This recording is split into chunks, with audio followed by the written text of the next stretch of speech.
Powerful psychological fact about your brain and real impact of trauma on mental health you don't know. Sexual trauma rewires your brain's pleasure circuits. Some victims experience arousal in response to pain because their brain confused danger with intimacy.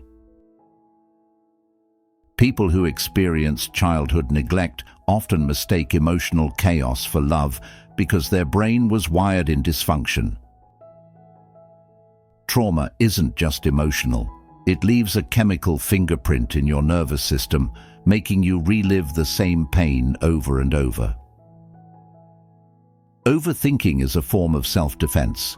If your brain can predict every outcome, maybe you won't get hurt again. The brain doesn't distinguish between physical danger and emotional betrayal. That's why heartbreak can literally make your chest ache. Healing from trauma doesn't always look like peace. Sometimes it looks like crying over things you forgot mattered. Chronic trauma shrinks the hippocampus, your brain's memory center, making it harder to tell the past from the present. Your brain will suppress entire years of your life if the trauma was too overwhelming. It's not forgetfulness, it's survival. When you're stuck in survival mode, joy feels suspicious. You don't trust peace because your nervous system expects chaos. Complex trauma doesn't show up in one big breakdown. It shows up in failed relationships, chronic fatigue, over-explaining, and always being on edge. The part of your brain that lights up during trauma is the same one activated during physical torture. Your brain can become addicted to stress hormones. That's why some people sabotage calm. Chaos feels familiar. Trauma survivors often read facial expressions too intensely. They're wired to look for danger in every micro-expression.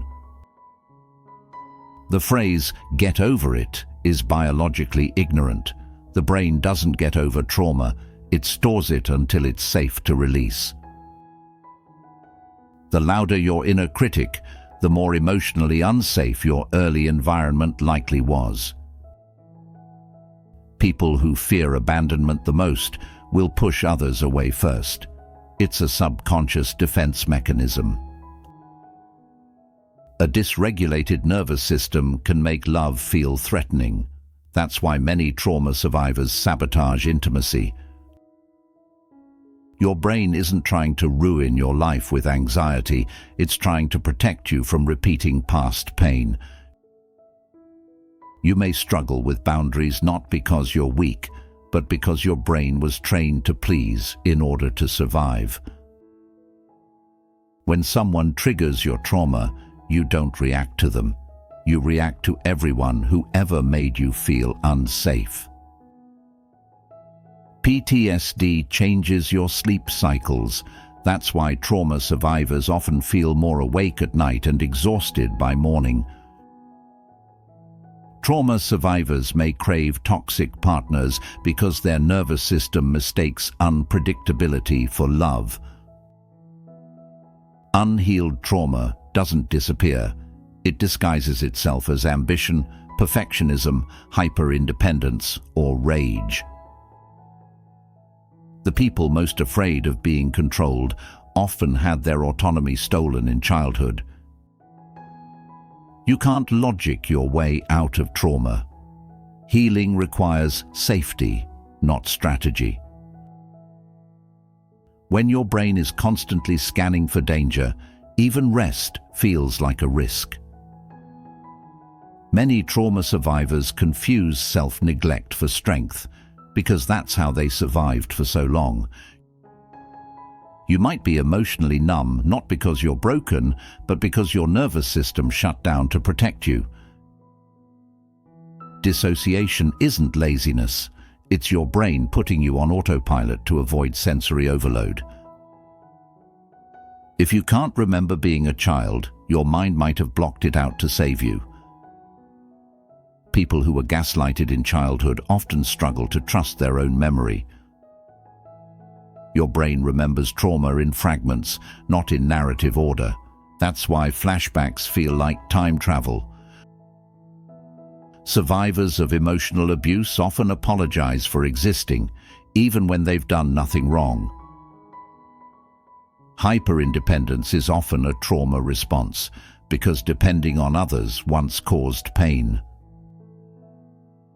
When you've been trained to accept breadcrumbs, love can feel overwhelming, even suffocating. Many people mistake anxiety for intuition, but anxiety is fear dressed as logic. If your trauma happened silently, your healing might be loud. People who over-explain themselves are often trying to prevent rejection before it happens. Trauma changes how your brain sees time. Moments can feel stuck, frozen, or looped. Your body can store trauma even if your brain forgot it. That's why certain smells, places, or touches cause unexplained panic. You may not trust calm because it feels unfamiliar, not because it's dangerous. The desire to disappear is often the brain's way of screaming, "I never felt safe being seen." People who survived childhood trauma often struggle to ask for help, not out of pride, but out of fear they'll be punished for needing anything. Your brain's number one goal is safety, not success, not happiness, not confidence, safety, and it will sacrifice everything else to get it. When you finally feel safe, your brain will start surfacing all the pain you ignored. That's not regression, it's recovery. Most people don't cheat because of sex. They cheat because of emotional neglect. If you find this video informative, please take a moment to share it with your friends. Don't forget to share your thoughts in the comment section below. If you have made it this far, comment below with the word 100% to confirm that you have received the knowledge from this video. For more interesting topics like this, also make sure you watch the recommended video that you see on the screen right now. Until next time, stay safe and awesome. Thanks for watching.